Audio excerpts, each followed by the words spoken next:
السلام علیکم ناظرین، آج میں آپ کے لیے مستند علماء کرام کی لکھی ہوئی کتابوں میں سے حدیث کے ذخیرے میں سے ان اعمال کو منتخب کر کے لایا ہوں جن کے کرنے سے فرشتے دعائیں دیتے ہیں یا نازل ہوتے ہیں۔ اسی طرح اس کتاب میں ان گناہوں کا بھی ذکر کیا گیا ہے جن کے کرنے سے رحمت کے فرشتے دور چلے جاتے ہیں، یا پھر ان گناہوں کی نحوست کو دیکھتے ہوئے وہ گناہ کرنے والے پر لعنت کرتے ہیں۔ فرشتوں جیسی معصوم مخلوق کا دعا کرنا بہت ہی بڑی بات ہے۔ قرآن و حدیث میں بے شمار مقامات پر فرشتوں کی دعاؤں کا ذکر ملتا ہے۔ چنانچہ ارشاد باری تعالیٰ ہے جس کا مفہوم ہے وہی اللہ ہے جو تم پر رحمت نازل فرماتا ہے، اور اس کے فرشتے تمہارے لیے دعائے رحمت کرتے ہیں تاکہ تمہیں کفر و شرک کی تاریکیوں سے نکال کر روشنی اسلام کی طرف لے آئے، جس کا حوالہ آپ اپنے اسکرین پر دیکھ سکتے ہیں۔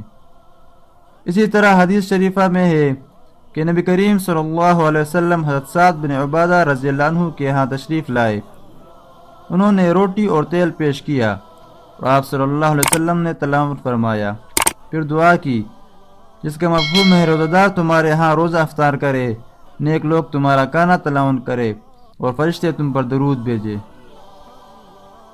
فرشتوں کا نیک اعمال کرنے والے پر درود، رحمت، مغفرت، استغفار بھیجنا یہ اللہ تعالیٰ کی طرف سے نیک اعمال کا نقد انعام ہے۔ رحمت کے فرشتوں کا نزول کوئی معمولی بات نہیں، اور نہ ہر کسی پر رحمت کے فرشتے نازل ہوتے ہیں۔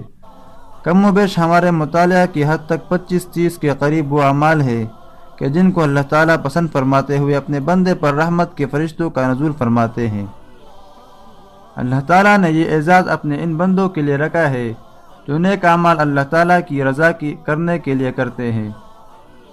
کچھ لوگ ایسے ہیں کہ جن کی بدعمالیوں کی وجہ سے برسی آسمان سے لعنتیں حاصل کرنے ہیں، اور کچھ نیک بندوں کی وجہ سے آسمان سے رحمت کے فرشتے نازل ہوتے ہیں۔ بعض اوقات یہ فرشتے بندوں کی مدد کے لیے نازل ہوتے ہیں، اور بعض اوقات اللہ تعالیٰ ان کو اپنے بندوں کا نگران اور محافظ بنا کر بھیجتا ہے۔ اللہ کے رسول صلی اللہ علیہ وسلم کے فرامین سے بھی ان باتوں کا پتہ چلتا ہے کہ اللہ کے فرشتے اللہ کے نیک بندوں کے پاس رحمت و بشارت لے کر نازل ہوتے ہیں۔